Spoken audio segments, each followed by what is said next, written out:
Alors, vous l'avez bien compris, si vous avez moins bien retenu la deuxième liste de mots, c'est tout simplement que vous avez été gêné par la recherche des animaux herbivores.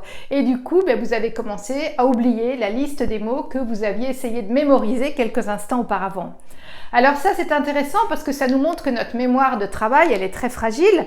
Non seulement elle est limitée par le nombre des éléments qu'elle peut retenir, mais en plus, elle est très temporaire. Dans le temps, elle n'est pas durable. Pourquoi? Parce que le cerveau, tout simplement, ne s'encombre pas. Le cerveau garde à la conscience uniquement les éléments dont il a besoin pour le travail en cours et tout le reste, il l'efface, il le fait passer aux oubliettes.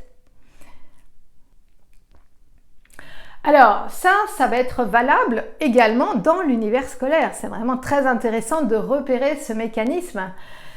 Imaginons un élève qui assiste à un cours, plus ou moins activement, il prend certes des notes, mais il ne travaille pas ses notes, il n'apprend pas ce cours. Il passe à d'autres activités, il a peut-être d'autres cours, il rencontre des amis, un certain nombre de choses. Au bout de 24 heures, combien pensez-vous que cet élève va garder en mémoire du cours auquel il a assisté? Est-ce qu'il aurait encore en mémoire peut-être, on va dire 80% du cours peut-être? Ou bien 70%? Ou bien 60%? 50%? Je vous laisse peut-être réfléchir.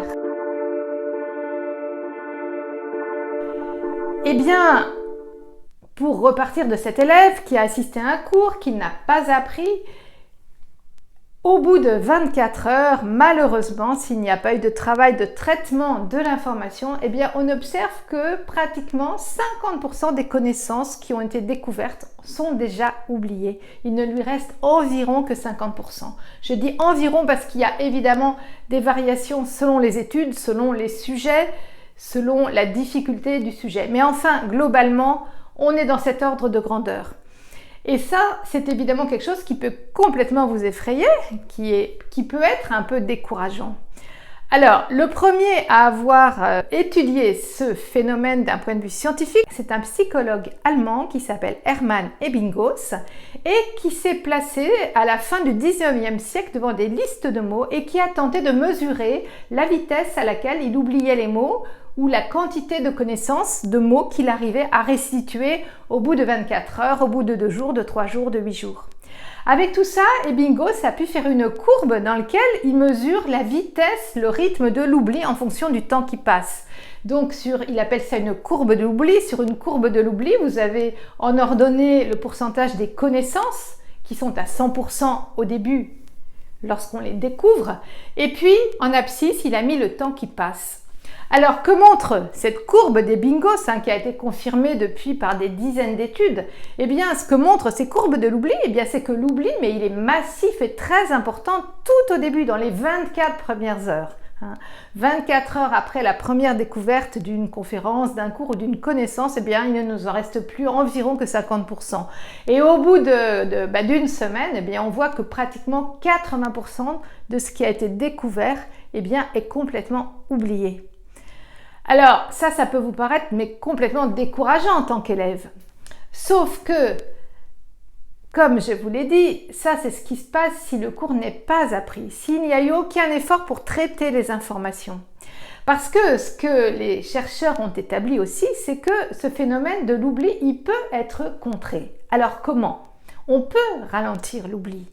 Ce qu'on a vu aussi dans les études, c'est que si l'information est traitée dans les premières 24 heures, qui est le moment où l'oubli est le plus rapide, l'oubli peut être considérablement ralenti. Si on a commencé à apprendre le cours, si on a commencé à faire des exercices, à réfléchir à son contenu, si on s'est arrêté dessus de manière un peu profonde, un peu personnelle, ce qui se passe, c'est qu'au niveau du cerveau, des réseaux de neurones commencent à se mettre en connexion et il se constitue dans le cerveau, dans la mémoire, une trace mnésique, un souvenir secret. Et ce souvenir, il va pouvoir être conservé un petit peu plus longtemps. Et donc, sur les courbes de l'oubli, on voit que si on travaille ce cours dans les premières 24 heures, on ralentit l'oubli. Malgré tout, au bout d'un premier passage, on voit aussi que l'oubli n'est pas complètement annihilé, c'est-à-dire qu'on ne peut pas dire qu'en ayant appris le cours une fois dès le début, il est définitivement dans la mémoire de long terme. Non, on voit que la courbe, elle continue à décroître lentement. Mais si à ce moment-là, il y a une réactivation des connaissances, c'est-à-dire que si on revoit le cours, eh bien à nouveau, l'oubli est ralenti et peu à peu, la courbe de l'oubli s'aplatit de plus en plus et on arrive à constituer un souvenir durable. On va réussir à ancrer la connaissance dans la mémoire de long terme. Et quand on est élève, c'est tout de même ce qu'on recherche, non? C'est quand même d'arriver à acquérir des connaissances qu'on va arrêter d'oublier sans arrêt. On va pouvoir l'avoir en soi et s'en servir pour construire d'autres connaissances. Donc en résumé, ce que nous apprennent toutes ces études fort intéressantes, c'est que pour vaincre cet oubli rapide des connaissances et pour favoriser un ancrage de long terme des acquis, eh bien il faut le plus possible apprendre très vite après le cours et ensuite le revoir, c'est-à-dire réactiver les connaissances à intervalles réguliers afin de les ancrer dans la mémoire de long terme. Alors ça va être très intéressant pour organiser votre travail. Vous allez voir que si vous appliquez la méthode que je vais vous présenter, eh bien non seulement vous allez pouvoir mémoriser bien plus longtemps, bien plus aisément et rapidement, et en plus vous allez vraiment progresser dans la compréhension des notions, ce qui est aussi quelque chose de tout à fait stratégique. Simplement, il va certainement falloir changer complètement votre méthode de travail. C'est ce qu'on va voir maintenant.